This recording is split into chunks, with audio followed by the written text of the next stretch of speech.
Assalamualaikum warahmatullahi wabarakatuh. Perkenalkan, nama saya Neti Sugiyatini, saya dari kelas 1B Prodi saya S1 Ilmu Keperawatan Fakultas Kesehatan Universitas Muhammadiyah Tasikmalaya. Bismillahirrahmanirrahim. Pertama-tama marilah kita panjatkan puji serta syukur kehadirat Allah Subhanahu wa taala yang telah memberikan kesehatan sampai hari ini. Salawat serta salam, marilah kita tercurah limpahkan kepada Nabi besar kita, Habibana wa Nabiyana Muhammad Sallallahu Alaihi Wasallam. Baiklah, mempersingkat waktu, saya akan memberikan sedikit materi tentang iman dan pengaruhnya dalam kehidupan. Hakikat iman. Ada yang menyamakan istilah iman dan akidah, dan ada yang membedakannya. Bagi yang membedakan, akidah hanyalah bagian dalam aspek hati dari iman. Sebab iman menyangkut aspek luar. Aspek dalamnya berupa keyakinan dan aspek luar berupa pengakuan lisan dan pembuktian dengan amal. Sebenarnya masalahnya tergantung definisi iman. Menurut Jahmiyah dan Asy'ariyah, iman adalah atasyadik atau membenarkan dalam hati. Karenanya, iman dan akidah adalah dua istilah yang bersinonim.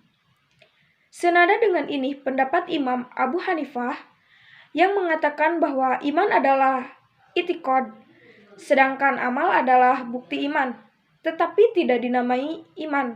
Sebaliknya, menurut ulama salaf, termasuk Imam Ahmad, Malik, dan Asy-Syafi'i, iman adalah atasyadik bil qaul wal ikrar bil lisan wal amal bil jawari.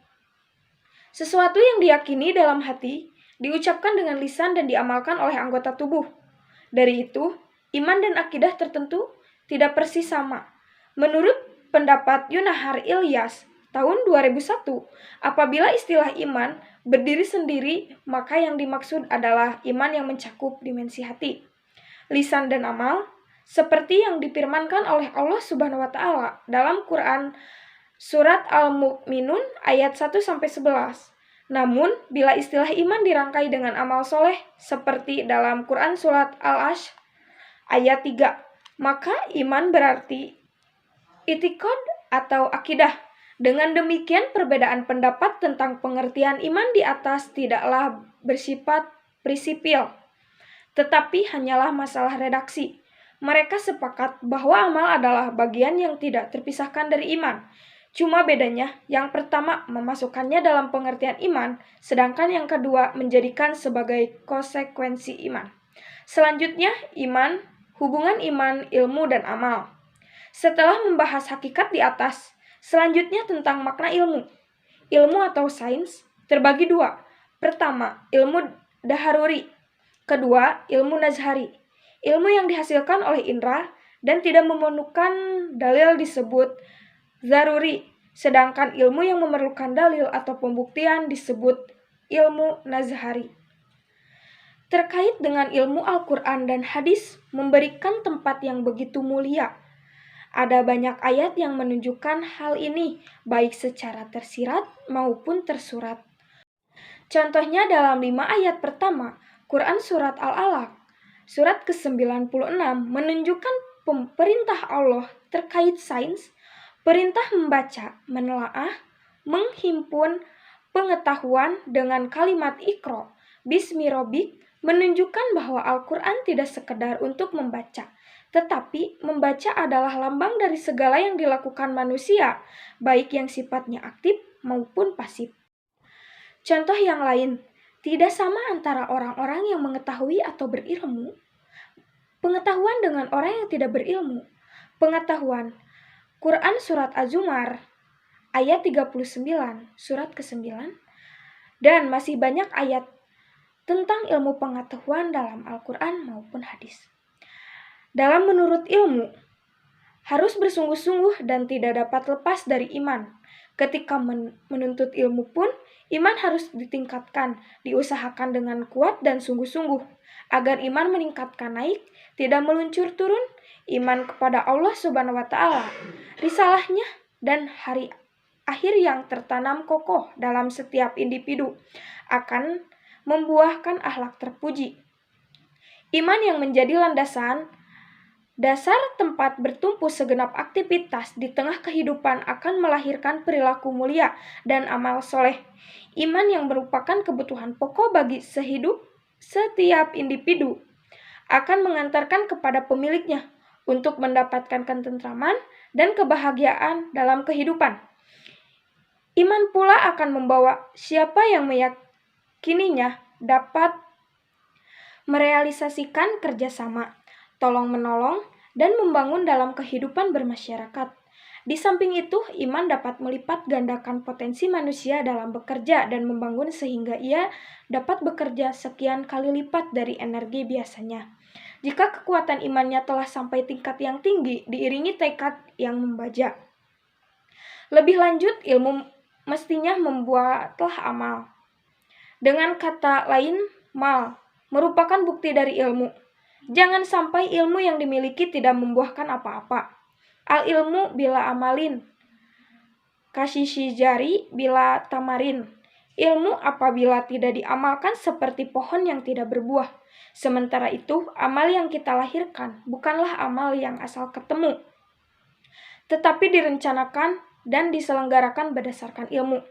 Beramal secara ilmu atau memiliki kaidah ilmu seperti yang diingatkan Allah dalam firman-Nya yang berbunyi, "Janganlah kamu mengikuti apa yang kamu tidak mempunyai ilmu tentangnya.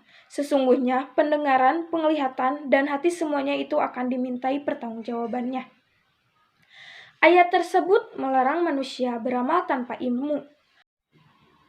Maka dalam konteks tanpa ilmu, Rasulullah Shallallahu Alaihi Wasallam bersabda, "Kerusakan umatku karena dua perkara, meninggalkan ilmu dan menimbun harta."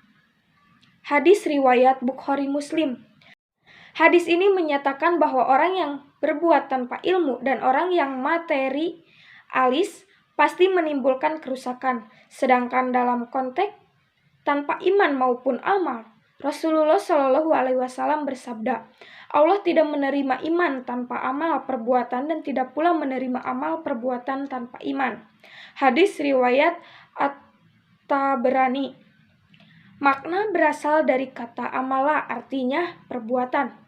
Menurut bahasa amal, berani berbuat pekerjaan, pelakuan, dan tindakan. Sedangkan menurut istilah adalah melakukan sesuatu dengan niat. Perbuatan yang dilakukan oleh manusia dan diizinkan dalam rangka mencari perbuatan keridhaan Allah Subhanahu wa Ta'ala merupakan amal soleh. Jadi, iman, ilmu, dan amal merupakan satu kesatuan yang tidak dapat dipisahkan karena sudah ada dalam jiwa atau fitrah setiap manusia, di mana iman itu merupakan keyakinan yang tertanam dalam hati yang berupa sikap afektif, dan ilmu berkaitan dengan potensi akal yang dimiliki, sikap kognitif, serta amal, sikap psikomotorik. Bagi manusia sangat tergantung dari iman dan ilmu yang dipahami. Semakin berkualitas keimanan seseorang juga ke dalam ilmunya, maka akan tercermin pula kualitas dan kuantitas amal solehnya. Sebaliknya, semakin keimanan seseorang, semakin dangkal ilmu yang dipahami, maka semakin rendah amal soleh dan berarti semakin banyak kemaksiatan yang dilakukan. Hubungan ketiga hal ini, iman, ilmu, dan amal, bersifat saling mensifati. Iman yang ilmiah, amaliyah, ilmu yang imaniyah, amaliyah, dan amal yang imaniyah, ilmiah. Iman tanpa ilmu sesat, iman tanpa amal adalah angan-angan, ilmu tanpa iman amsrud, ilmu tanpa amal mandul, amal tanpa iman tertolak, dan amal tanpa ilmu gagal. Selanjutnya, karakteristik dan sifat orang beriman. Orang yang beriman kepada Allah Subhanahu wa Ta'ala memiliki ciri-ciri tersendiri, sama halnya dengan rusa yang diburu dengan tanduknya, gajah yang diincar dagingnya, serta badak yang diambil culanya. Tanpa tanda tersebut, maka hilanglah keindahan yang dimiliki binatang tersebut. Begitu pula dengan manusia yang beriman. Dalam Al-Quran surat Al-Anfal ayat dijelaskan tanda-tanda yang beriman. Sesungguhnya orang-orang yang beriman ialah mereka yang bisa disebut nama Allah, gemetarlah hati mereka, Dan apabila dibacakan ayat-ayatnya, bertambahlah iman mereka. Karenanya, dan hanya kepada Allah lah mereka bertawakal, yaitu orang-orang yang mendirikan sholat dan yang menafkahkan sebagai dari rezeki yang kami beri kepada mereka. Dalam ayat di atas dikatakan dalam ciri orang yang beriman ialah pertama bergetar hatinya apabila disebut nama Allah. Bagaimana hati manusia bisa bergetar saat disebut nama Allah? Dalam hidup Allah memberikan satu hati kepada manusia. Di hati itu terkumpul sejuta rasa. Apa yang mengambil tempat terbesar di hati, maka itulah yang membuat hati kita bergetar kepada hal tersebut. Sekian materi dari saya, kurang lebihnya mohon maaf. Wassalamualaikum warahmatullahi wabarakatuh. Terima kasih.